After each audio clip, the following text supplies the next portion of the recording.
Hey learners, welcome to Brainy Trio. आप लोगों को पिछली क्लास कैसी लगी? आज हम रिवीजन कर रहे हैं सबसे पहले कि हमने लास्ट क्लास में क्या पढ़ा था। लास्ट क्लास में हमने this is the mind map जो हमने लास्ट क्लास में पढ़ा था। व्हाट इज़ साइंस, हमने साइंस के बारे में पढ़ा था। साइंस की जो ब्रांचेस हैं उसके बारे में पढ़ा था, ठीक है। उसके बाद हमने पढ़ा था साइंस की इम्पोर्टेंस क्या है। This is for revision, this is a mind map for revision of everything which we had studied, okay. फिर हमने पढ़ा था कि साइंस में क्या क्या होता है, क्यूरियोसिटी, एक्सप्लोरेशन, इन्वेस्टिगेशन, इंक्वायरी। हमने ये किया था, आस्क द क्वेश्चन, एक गैस करेंगे, उसको टेस्ट करने के लिए एक एक्सपेरिमेंट करेंगे, फिर हम ऑब्ज़र्व करेंगे क्या आया था उसके टेस्ट में, एंड हम रिज़ल्ट उसका क्या आया उसको कंक्लूड करेंगे। And if our hypothesis is wrong, we will repeat the process. We'll do some modifications and repeat the process. Okay, this is the recap of हमने जो पिछले क्लास में पढ़ा था। And now ये मैंने कंपाइल कर दिया है, आप इसको एक बार देख सकते हैं एंड इसके क्वेश्चंस को आप नोट डाउन कर सकते हैं so that it is easier for you all to revise. Okay, these are the questions.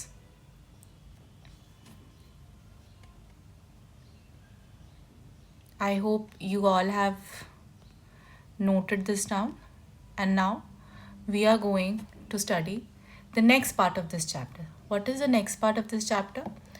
इसमें है कि अब scientific methods में क्या क्या हम कर रहे हैं। हमने पढ़ा था what is scientific method. Scientific method, this is a step-by-step method used by scientists to solve problems and answer questions through investigation. ठीक है, हम एक step by step method use करते हैं किसी भी प्रॉब्लम को सॉल्व करने के लिए, उसके क्वेश्चंस के आंसर्स निकालने के लिए एक इन्वेस्टिगेशन करके, ठीक है। इन्वेस्टिगेशन करेंगे तो अब उसकी, जैसे हमने पिछली क्लास में पढ़ा था, स्टेप्स क्या है साइंटिफिक मेथड के। सबसे पहला स्टेप है ask the question, out of curiosity ask any question कि if something is happening, why it is happening, collect the information about that thing. Science begins with questions like why does this happen, how does it work. Science जो है it always begins with curiosity. आप questions नहीं पूछेंगे तो हमें answers नहीं मिलेंगे। why is it happening, how is it happening, how does this thing work, what will happen next, ठीक है। ये सारी चीज़ें हैं कि जब हमारी क्यूरियोसिटी से ही साइंस स्टार्ट होता है, ठीक है। फिर है कि हम हाइपोथेसिस बना रहे हैं। हाइपोथेसिस में क्या है, it is just a smart guess or a prediction which is based on known facts, ठीक है। वो करेक्ट भी हो सकता है और करेक्ट नहीं भी हो सकता है। जो हाइपोथेसिस में है, हम क्या करते हैं उसमें कि हम इंफॉर्मेशन को गैदर करते हैं to learn something which is already known. जो पहले से किसी को पता है उसके बारे में और इन्फॉर्मेशन हम गैदर करते हैं, ठीक है। It is a smart guess about what might happen.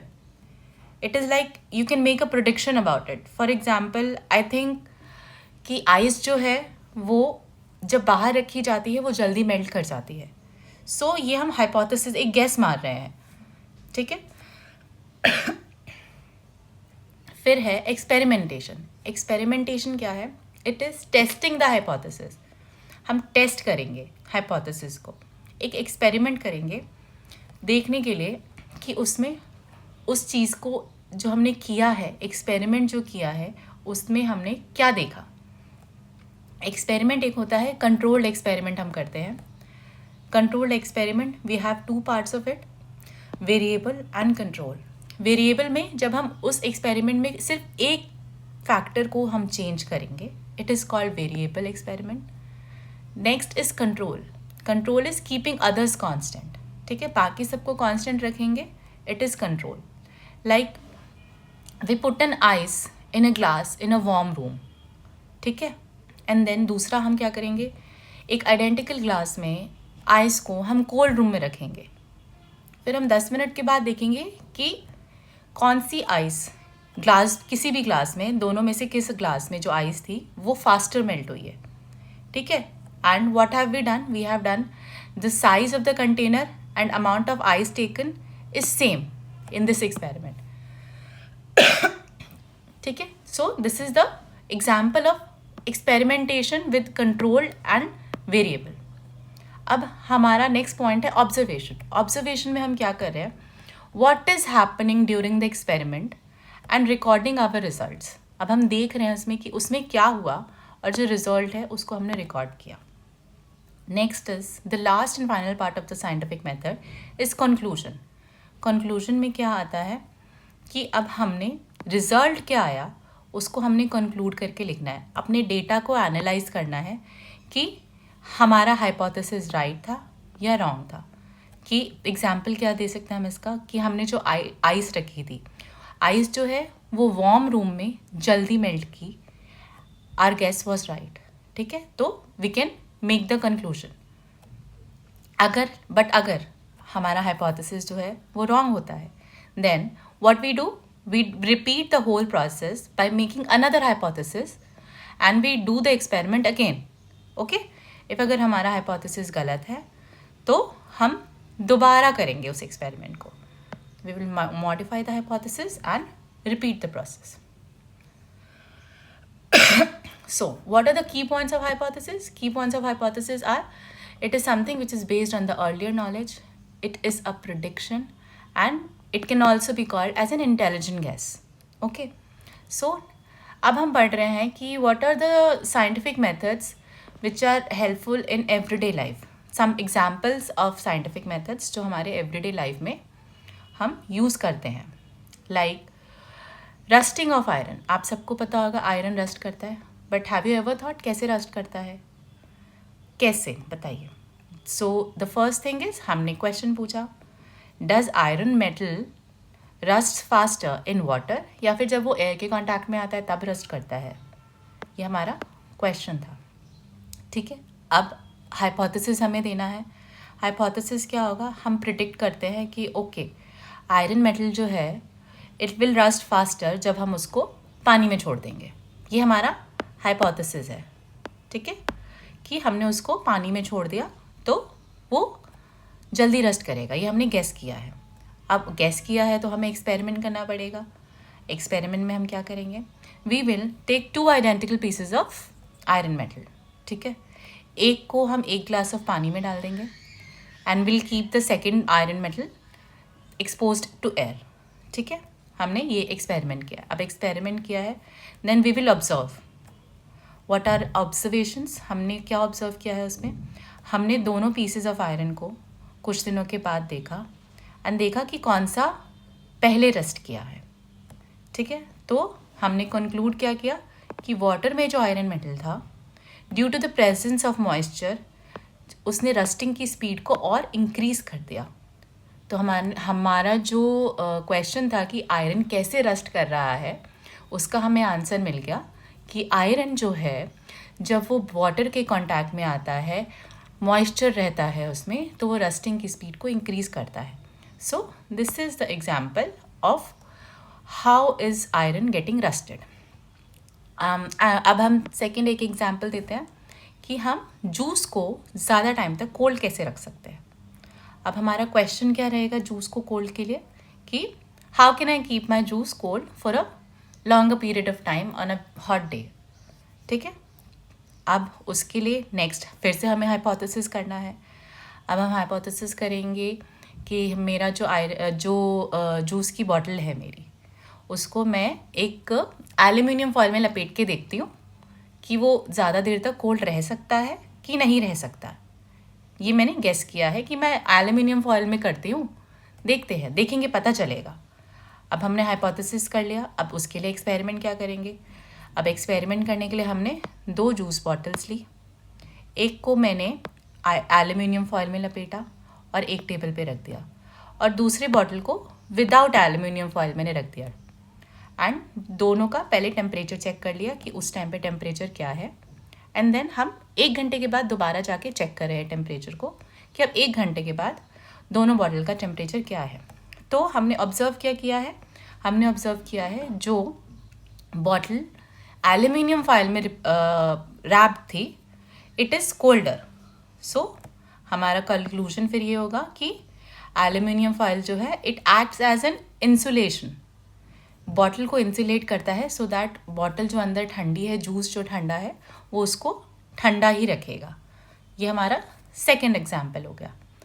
So this is one another example कि क्लोथ्स जो है वो क्लाउडी डेज पे ज़्यादा क्यों लगता है उनको टाइम सूखने में, सनी डेज पे तो ज़्यादा टाइम नहीं लगता। तो ये एक और हमारा एग्जाम्पल है।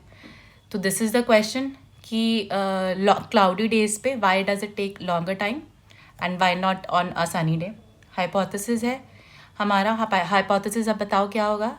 इसका हम हाइपोथेसिस लिख सकते हैं क्योंकि सनी डे पे सन होता है जो हीट करता है उसको, कपड़ों को, और एवापोरेट कर जाता है पानी। फिर हमने एक्सपेरिमेंट किया। इसके लिए एक्सपेरिमेंट हमने क्या किया, वी आर वॉशिंग 2 क्लॉथ्स, ठीक है। एक को हम बाहर हैंग कर रहे हैं ऑन अ सनी डे और दूसरे को हम घर के अंदर हैंग कर रहे हैं without there is no presence of sun, ठीक है। सो दैट हम वो क्लाउडी डे वाला जो टेम्परेचर है वो उसको दे सके। फिर हमने क्या ऑब्ज़र्व किया, ऑब्ज़र्व ये किया कि जो हमारा कपड़ा जो बाहर सूख रहा था, सन में सूख रहा था, वो जल्दी हीट करके जिसका पानी जो है वो इवापोरेट कर गया और वो जल्दी सूख गया। Clothes dry faster on sunny days due to more heat and faster evaporation rather than on cloudy days. तो ये हमने एक और एग्जाम्पल पढ़ा ऑफ डेली लाइफ कि क्लोथ्स कैसे सूख रहे हैं क्लाउडी डेज में कैसे नहीं सूख रहे हैं। It is taking more time and on a sunny day it gets dried up easily. One more example is, do you think plants can grow without soil? This is our question, okay? This is our question कि can plants grow without soil? ये हमारा question था। अब इसके लिए hypothesis क्या होगा कि हम प्रेडिक्ट करेंगे कि plants can grow in water without soil, but water में नेसेसरी न्यूट्रिएंट्स होंगे तो ही वो ग्रो कर पाएगा, अदरवाइज वो ग्रो नहीं करेगा। इसके लिए फिर से हम एक एक्सपेरिमेंट करेंगे। एक्सपेरिमेंट में क्या करेंगे, एक प्लांट का स्मॉल कटिंग लेंगे, उसको पानी में डाल देंगे, ठीक है। और सेम आइडेंटिकल प्लांट को एक को हम पानी में डाल रहे हैं प्लांट को, एक को हम सॉइल में डाल रहे हैं, ठीक है। उसके बाद तीसरा एक और हम कर रहे हैं, एक और को हम प्लेन वाटर में डाल रहे हैं जिसमें न्यूट्रिएंट्स हैं, ठीक है। पहला वाला जो हमने डाला था, पहला प्लांट जो हमने डाला था उसमें वाटर में डाला which has all the nutrients added to the water. Second we have added the plant to the soil, okay, and the third plant we have added to the water which has no nutrients in it, ठीक है। अब इसमें हमने experiment ये किया है। अब experiment किया है तो ऑब्जर्व क्या करेंगे, ऑब्जर्व कर रहे हैं हम for the first few weeks we will see how they are growing, what are the growth of the roots, stem कितनी बड़ी है, लीव्स कितने आए हैं। सो हमने ये ऑब्जर्व किया कि ज़रूरी नहीं है प्लांट सॉइल में ही ग्रो करेगा, प्लांट सॉइल के बिना भी ग्रो कर सकता है, but only if the water has nutrients, ठीक है। Now what are we doing is scientific method as a way of our life. Scientific method क्या करता है, हमें किस चीज़ में हेल्प करता है, प्रॉब्लम सॉल्विंग में, ठीक है, लॉजिकल थिंकिंग में, decision making in our daily life, ठीक है। Now what are we studying is what is serendipity. आपने सेरेंडिपिटी का नाम सुना है? See the definition of serendipity is something which is a chance discovery, कि जस्ट बाय चांस कोई चीज़ डिस्कवर हो गई, ठीक है। It is called serendipity. इसमें क्या हुआ था, अलेक्जेंडर फ्लेमिंग ने in the year 1928, he was a Scottish scientist, वो अपने 2 वीक्स की वेकेशन से वापस आया तो ही फाउंड कि एक बैक्टीरियल कल्चर प्लेट वो बाई चांस से छोड़ गया था अपने टेबल पे, वर्किंग टेबल पे। He found on closer examination उसे दिखा कि there was a clear area around the contaminated part in a petri dish, ठीक है।